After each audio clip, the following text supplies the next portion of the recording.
Queridas, queridos, professor Alceu Totti, hoje falando sobre mistura de drogas. Vamos primeiramente fazer um resumo do que temos visto nessas aulas anteriores. O nosso cérebro, como funciona? Como ele comanda o corpo todo? Através de sinais apresentados entre os neurônios. Aqui temos uma foto bastante feliz, aonde esses pontos claros representam aquele sinapse, digamos assim, aquela descarga elétrica entre os neurônios. Essa transmissão de um para o outro chama-se sinapse. E existe nesse local de iluminação o ponto da passagem da pré-sinapse para a pós-sinapse. E entre a pré e a pós existe uma fenda. Nesta fenda tem que haver uma substância que facilite a transmissão do sinal.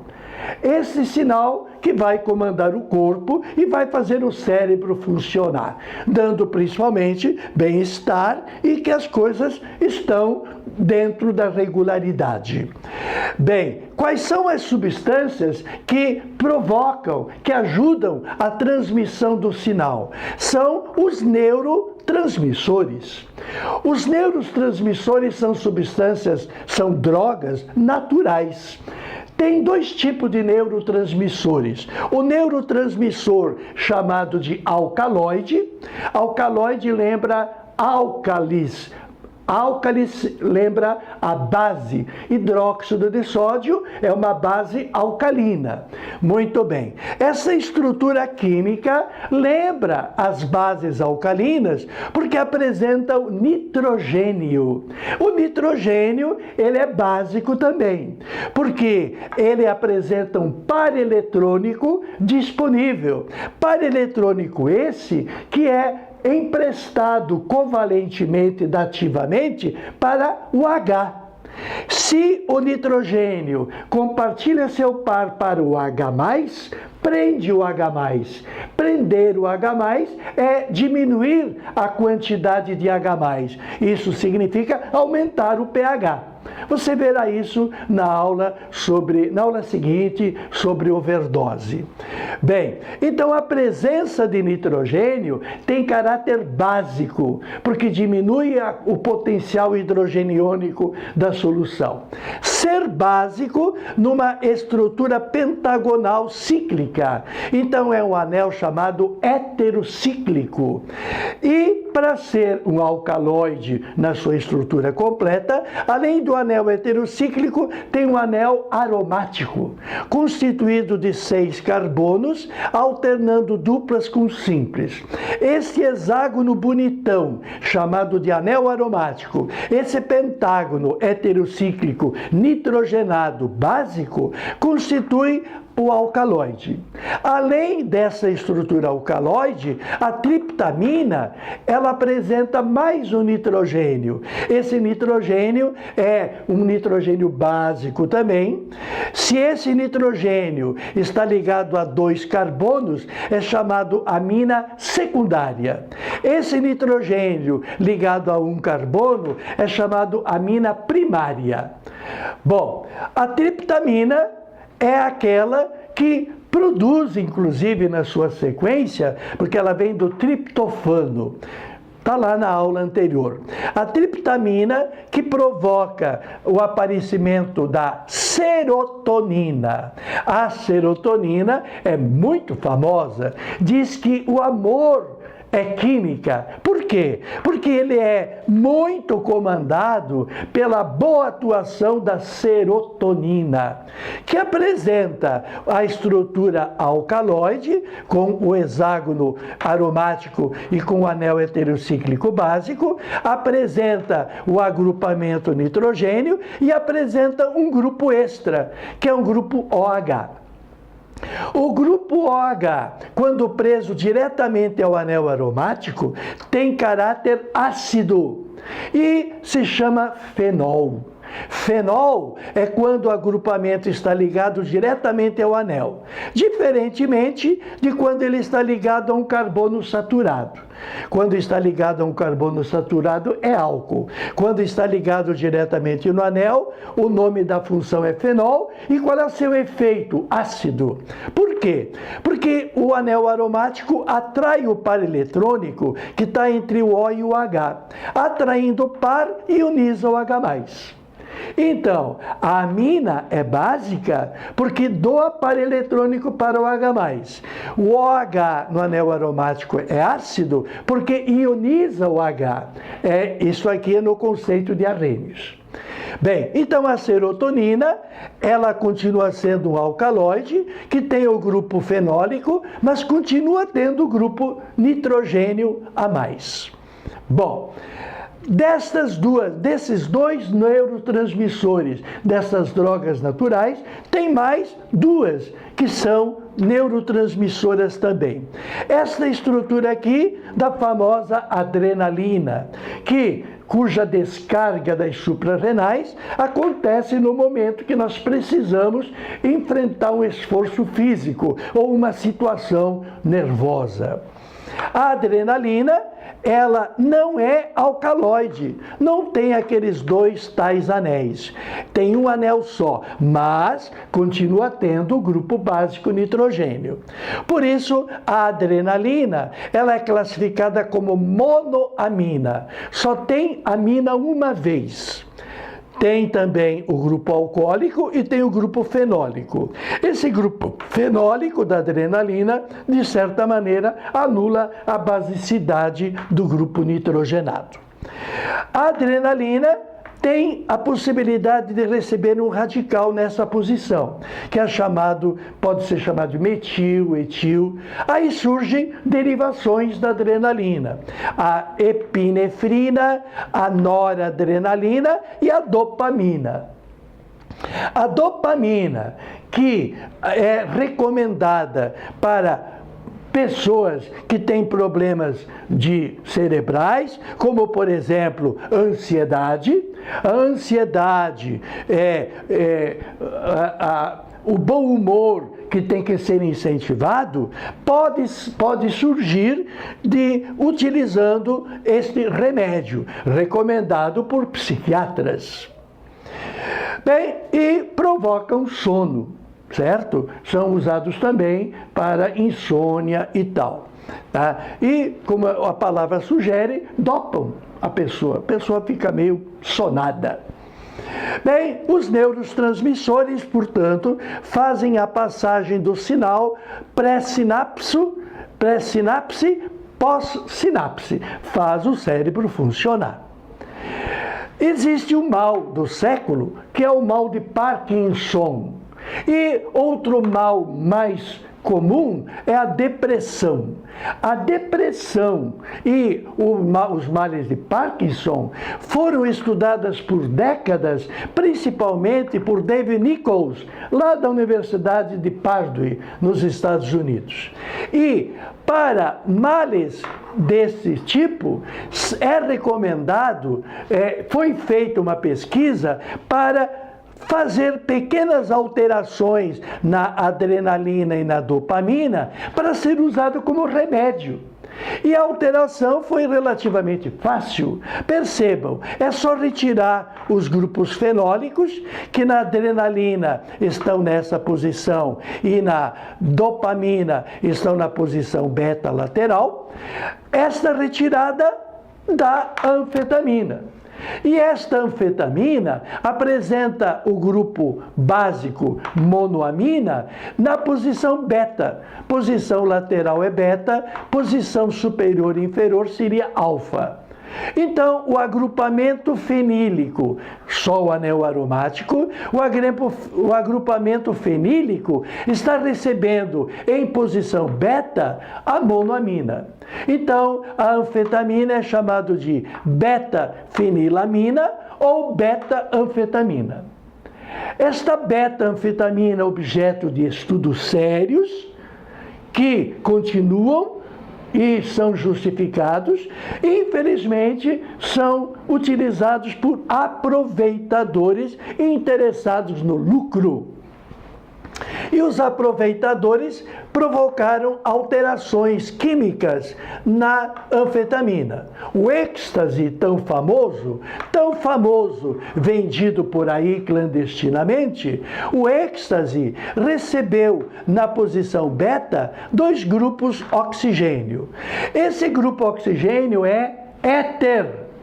Meu amigo, éter até pouco tempo era um anestésico, provocar a viagem do paciente para desaparecer do estado natural, para poder cortar a barriga, abrir o peito, etc. Anestésico.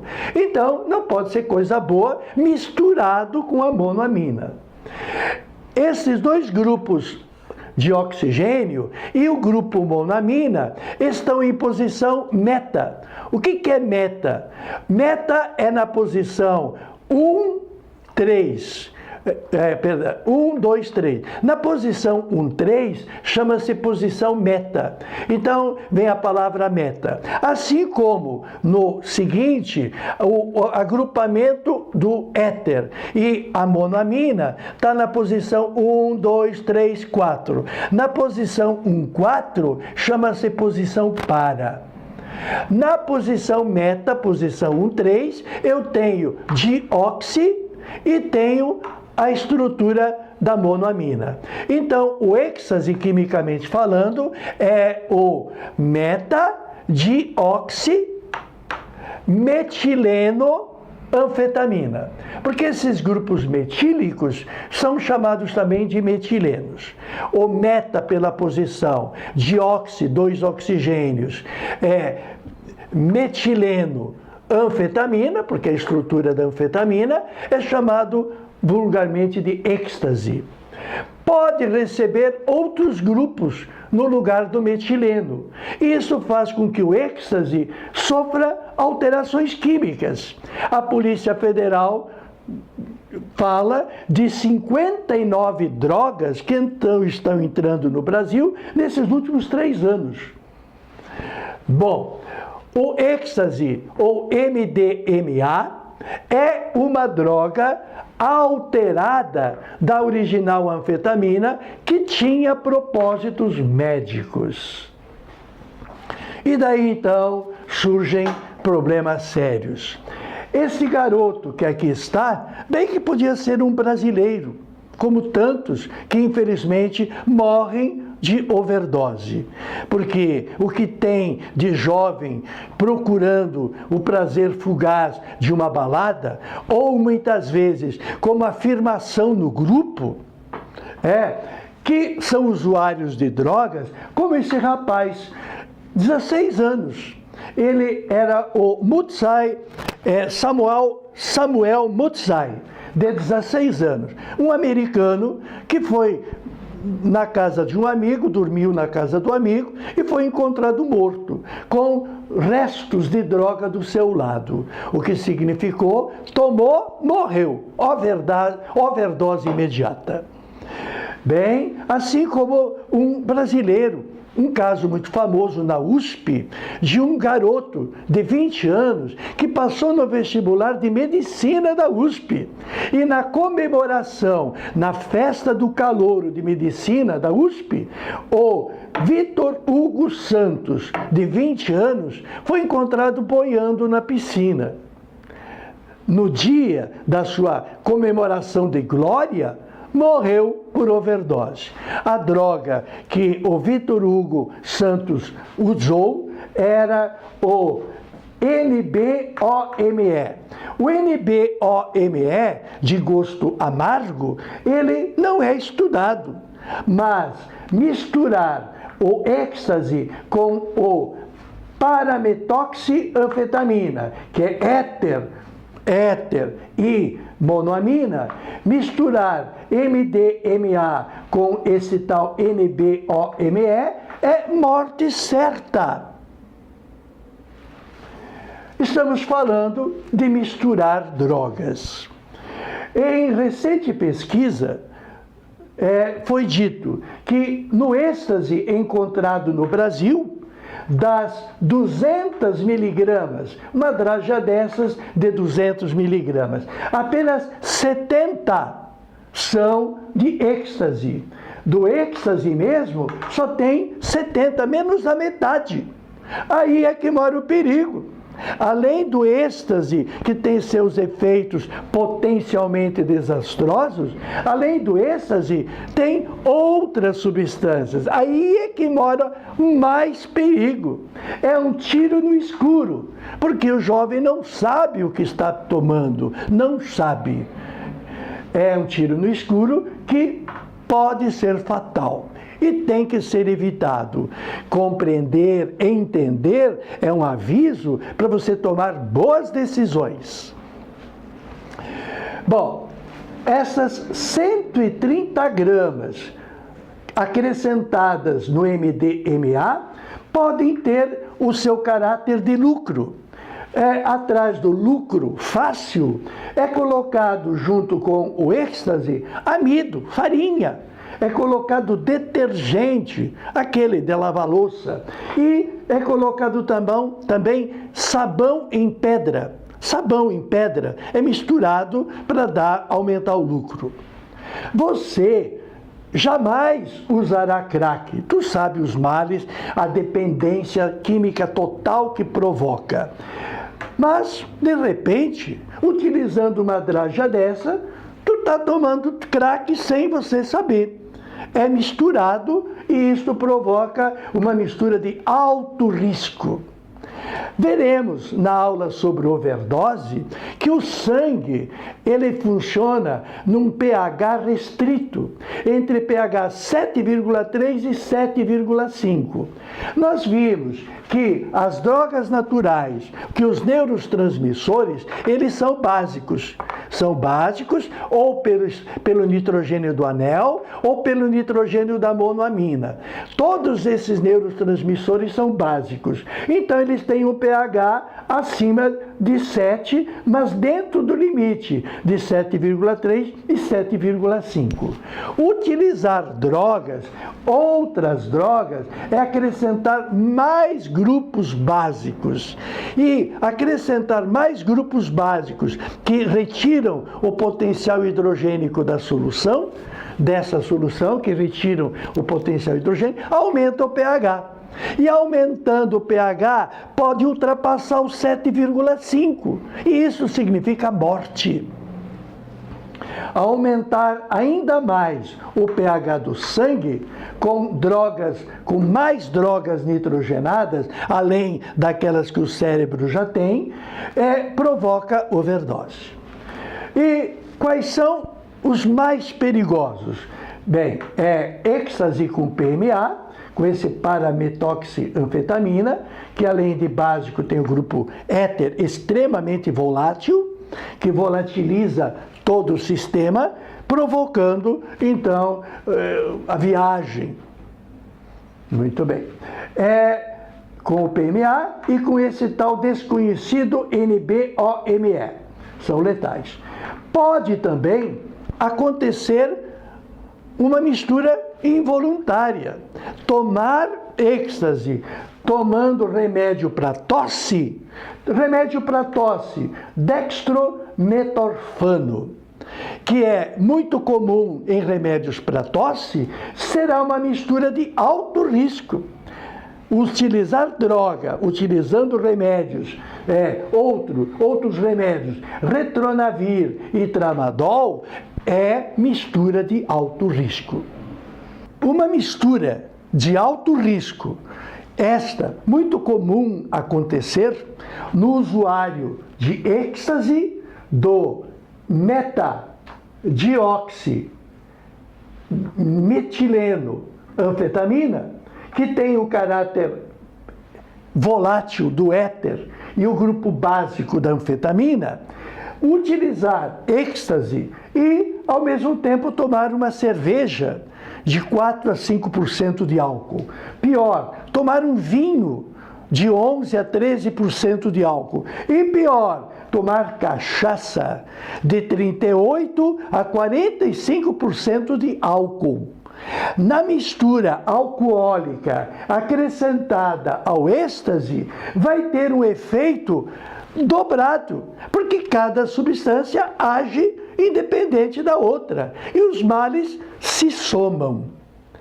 O grupo alcoólico, de efeito extremamente desidratante, vai simplesmente retirar o meio aquoso, aonde estão os neurotransmissores, e a neurotransmissão se torna impossível. Por isso que no primeiro gole já a pessoa fica alterada. Bem, o grupo alcoólico, ele apresenta uma polaridade, o O negativo e o H positivo. E a água, representada pelo escuro da figura, é altamente polar. O O negativo do álcool se prende ao H positivo da água. E o H positivo do álcool se gruda ao O negativo da água. Esta ligação chamada ponte de hidrogênio ou ligação de hidrogênio retira a água do cérebro. Utilizar uma droga já nitrogenada básica com álcool extremamente desidratante é uma mistura de alto risco e perigosa. Pasme, utilizar MDMA, êxtase e cafeína, que é um grande estimulante, também é uma mistura de alto risco. Saber é se precaver para boas decisões. Tote ao seu dispor.